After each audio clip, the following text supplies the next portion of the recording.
Hey, good morning, guys. Today I just want to make a quick video discussing kind of why I choose the Surefire suppressor mounting muzzle devices that I do, kind of explain why I've decided to standardize on the SF3P 3-prong device. I see discussion online about this, and I'm never quite satisfied that it covers the reasons that I've personally chosen as to why I pick what I do here. So I'm just going to kind of go over my reasons for why I do that. So the first thing you have to understand is kind of how the mounting system works in general. So I have my Mini 2 here, and of course the mounting system is the same as it is on an RC2 or RC3.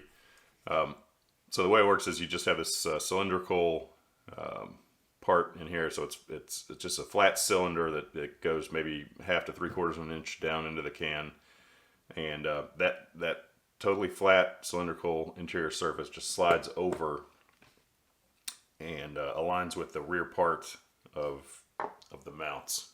Turn the collar down to kind of grab it from the back and hold it on the mount. So that system has its pros and cons, and that can be discussed on a different day, I guess. But the reason that I decided to go standardize on the SF3P now has to do with that locking system and how it mates up. So when I got started with these cans, I was using the closed tine that I have here, because that's what kind of came stock on my Geisley Super Duties. So I used these for a while. Started to notice some downsides, so I started kind of looking around to see what else was out there.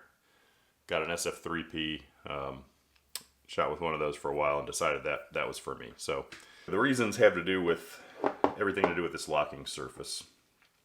So on the SF3P,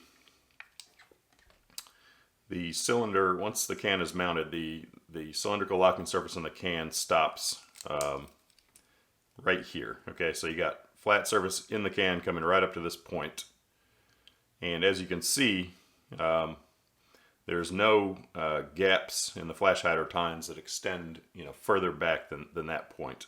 So you have these other two seals here, and so the way that works is, because the surface comes up to here, and then you have these what they call labyrinth seals.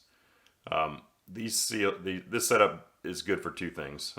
First of all, because these slats in the tines here don't come back onto the surface, all the gas that comes out of here is already in the blast chamber, and it's not hitting directly onto the tight cylindrical locking surface. So that's one benefit. The other is these labyrinth seals do an okay job, not perfect, but they do an okay job of keeping gas from coming back this way onto the locking surface between the can and the mount here. Now, if you contrast that with the closed tine, you'll see that we don't really have the same setup. So the locking surface in the can extends up to this point. You see these little notches, or this little step in the diameter of the mount here. So that's where the locking surface in the RC2 comes up to here. So you can see that the closed tines, like the ports here in this one, they fire directly onto the locking surface in the can, and that causes a couple of issues. So the first thing is it causes these raised areas of carbon to occur kind of in these little horseshoe shaped gaps right here. So if you shoot with this for a while, you take the can off, you can reach in there and you can feel these horseshoe shaped raised carbon mounds that are built up as you're shooting with this mount. The problem with that is if you then want to move the can from something with this mount straight over to something with this, you get friction interference between those carbon mounds and the labyrinth seals on the other mount systems. Okay, so you really got to kind of cram that on there and make sure that it's all the way down and locked, and you really you have to pay attention to that if you're trying to move it between these style mounts, and that to me is not ideal. The other thing that I'm mildly concerned with is that you're generating an uneven wear pattern on the locking surface itself in the can by doing that long term. You can clean the carbon mounds off, but like I said, I just don't consider it ideal, and so that's why I prefer this style mount that doesn't dump anything straight onto the locking surface. And so just, a follow-up to that is that, due to these seals and the lack of dumping straight on the locking surface, you get lesser carbon lock with this style mount because you're not dumping straight on the locking surface. And again, in contrast, you'll also notice that the closed tine doesn't have the labyrinth seals. So, between these little gaps here and the lack of, the seals in general, you do get more carbon in general blowing back even, into these other areas that are just flat. And so in general, you do get noticeably faster carbon lock with these style mounts versus anything with the labyrinth seals. Now, other things to take into consideration that may matter, more to you than to me. I've shot with both of these in the dark. They're both good flash hiders, so I don't think either are deficient in terms of flash hiding. The other thing I'll say is that the 3 prongs, and I'm sure the 4 prong as well, they are longer and heavier than the closed tine. So this is the shortest and lightest suppressor mount for Surefire. So if that's something that really matters to you, you may choose to get the closed tine, as it's definitely shorter and lighter than any other options.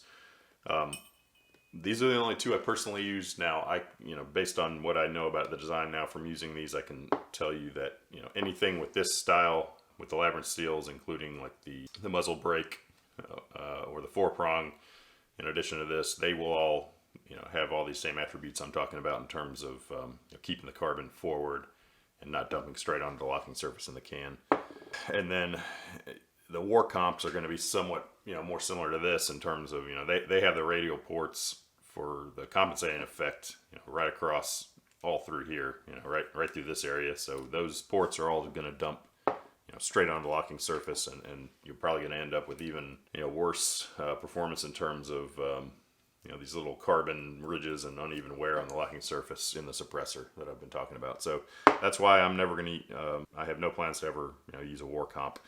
And I'm just going to be sticking with the 3 prongs moving forward on all my platforms, just due to the fact that I have the nice AAC tool for installing the 3 prong. So I wouldn't have a problem with the 4 prong, but I'm going to be sticking with 3 prong just to keep it consistent. One other thing I'll mention in terms of potential downside to the 3 prong or 4 prong or upside to this is I can't really get the light to work right here, but if you look at the baffle erosion generated, so these 3 prongs, 4 prong will do the same. They do focus the blast onto the blast baffle in this pattern, so they're going to do that consistently. So you long term you will be wearing specific spots on your blast baffle more than others, whereas with the closed tine it's pretty well distributed. There's a pretty even splash onto the blast baffle, so you may be looking at slightly longer blast baffle life with this style, but I think you're going to be looking at slightly longer mounting surface life with this style. So that's a little bit of a trade-off.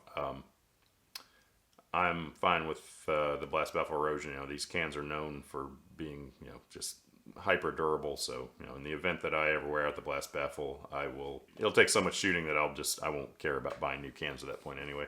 I've elected to go with this one just due to the ease of moving the can around from one mount to another. Less carbon lock, less wear on the mounting surface, leading to easier swapping of the can from one gun to another. So that's kind of why I picked what I did. Other opinions are of course valid, but that's mine. Okay, thanks.